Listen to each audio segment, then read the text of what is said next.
Friends, welcome back to my YouTube channel. इस video में हम पढ़ने वाले हैं प्रिंसिपल ऑफ होमोजेनिटी, जो कि हमारा बहुत ही इंपॉर्टेंट टॉपिक है इस चैप्टर का।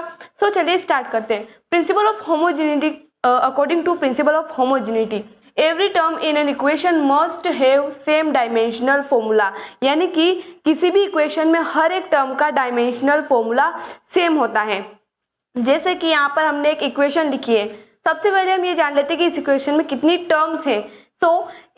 बहुत सारे स्टूडेंट ये बोलेंगे कि इसमें तो कितनी टर्म है, ए को एक टर्म मान लिया, बी को एक टर्म मान लिया और टी को एक टर्म मान लिया, लेकिन यहाँ पर मल्टीप्लाई और डिवाइड मिलके एक ही टर्म बनाती है। जब प्लस और माइनस में होंगे तब हम उनको अलग अलग टर्म्स मानेंगे।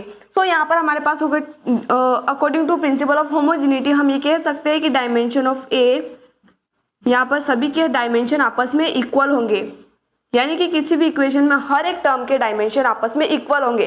अब इसका मतलब ये तो नहीं कि a is equal to B upon T, ऐसा बिल्कुल भी नहीं है। यहाँ पर a के डायमेंशंस बी अपॉन टी के डायमेंशंस के इक्वल है, ना कि a। और वैसे भी हम ये जानते हैं कि कोई भी टर्म तभी एड या सब्ट्रैक्ट हो सकती है जब उसके डायमेंशन सेम होते हैं।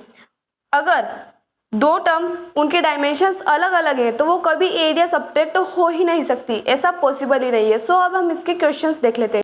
तो यहाँ पर हमारे पास क्वेश्चन है, give the dimensions of X and Y, यानी कि हमें एक्स और वाई के डायमेंशंस फाइंड करने हैं। यहाँ पर हमारे पास क्वेश्चन है, force upon X plus pressure is equal to mass into Y.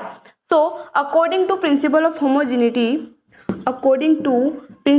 Homogeneity हम ये कह सकते हैं कि डायमेंशन ऑफ फोर्स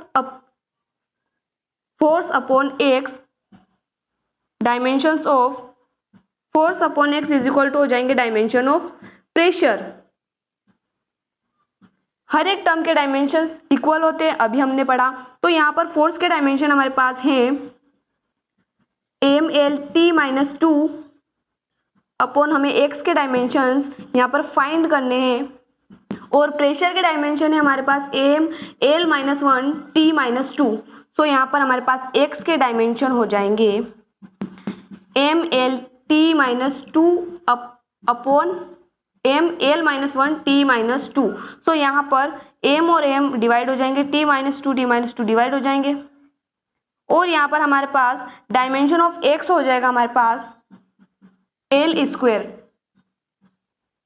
तो हम इसको ऐसे लिख सकते हैं M zero L square T zero. ये हमारे पास एक्स के डायमेंशन हो गए। अब हम वाई के डायमेंशन फाइंड। तो हम प्रेशर के डायमेंशन को मास इंटू वाई के डायमेंशन के इक्वल लिख सकते हैं। मास के डायमेंशन और वाई के डायमेंशन हमें फाइंड करने हैं। प्रेशर के डायमेंशन हमारे पास है M L minus one T minus two, और यहाँ पर मास के डायमेंशन हमारे पास है, मास का डायमेंशन होता है एम। वाई के डायमेंशन हमें फाइंड करने हैं। यहाँ पर एम से एम डिवाइड हो गया और वाई के डायमेंशन हमारे पास हो गए L minus one T minus two. यहाँ पर हम एम भी लिख देते हैं, M zero L minus one T minus two. तो यहाँ पर देखा आपने कितनी आसानी से हमने एक्स और वाई के डायमेंशंस फाइंड कर लिए। हमें डायमेंशन फॉर्मूले का नेम भी लिखने को बोल सकते हैं। बस फिलहाल हमें इतना ही फाइंड करना था। आई होप आपको ये वीडियो पसंद आई होगी। मिलते हैं नेक्स्ट वीडियो में। धन्यवाद।